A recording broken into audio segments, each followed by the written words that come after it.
अनाप शनाप दावे कर रहे हैं पाकिस्तान के नेता, अधिकारी भारत दिखा रहे आईना। ऑपरेशन सिंदूर के दौरान बुरी तरह से पिटे पाकिस्तान के नेता और सेना के अधिकारी अपनी आवाम का हौसला बढ़ाने के लिए अनाप शनाप दावे कर रहे हैं। कभी कोई नेता संघर्ष में भारत को धूल चटाने का दावा करता है तो कभी सेना का अधिकारी सिंधु जल समझौते पर भारत को धमकी देता है। पाकिस्तान जानता है कि सिंधु जल समझौता अगर निलंबित रहा तो वह बूंद बूंद पानी के लिए तरस जाएगा, लेकिन इसके बावजूद आम जनता को दिलासा देने के लिए उसके नेता कभी भारत पर हमला करने की बात करते हैं तो कभी काल्पनिक दावे कर रहे हैं। तो भारत खो देगा 6 नदियां। इसी सिलसिले को आगे बढ़ाते हुए पाकिस्तान के inter services public relations ISPR के महानिदेशक लेफ्टिनेंट जनरल अहमद शरीफ चौधरी ने भारत को धमकी दी है कि अगर वह सिंधु जल समझौते का उल्लंघन करता है तो वह समझौते में शामिल सभी 6 नदियां खो देगा। उन्होंने अपने इस काल्पनिक दावे का आधार यह बताया है कि कश्मीर विवादित क्षेत्र है और अगर भविष्य में कश्मीर पाकिस्तान में शामिल होता है तो भारत सभी 6 नदियां खो देगा, क्योंकि इस नदियों पर कश्मीर का नैतिक और कानूनी अधिकार है।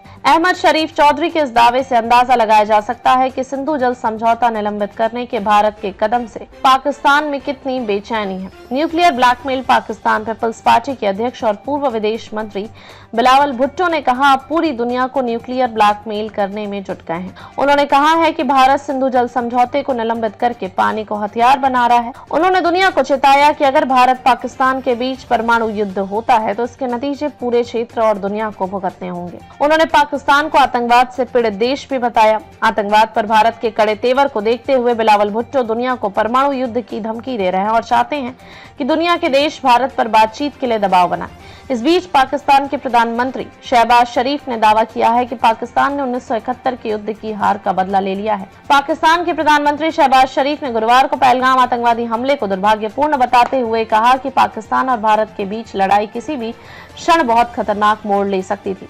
भारत ने 7 मई को ऑपरेशन सिंदूर के तहत पाकिस्तान और POK में 9 आतंकी ठिकानों को ध्वस्त कर दिया था। भारत की कार्रवाई के बाद पाकिस्तान ने 8, 9 और 10 मई को भारतीय सैन्य ठिकानों को निशाना बनाने की कोशिश की थी।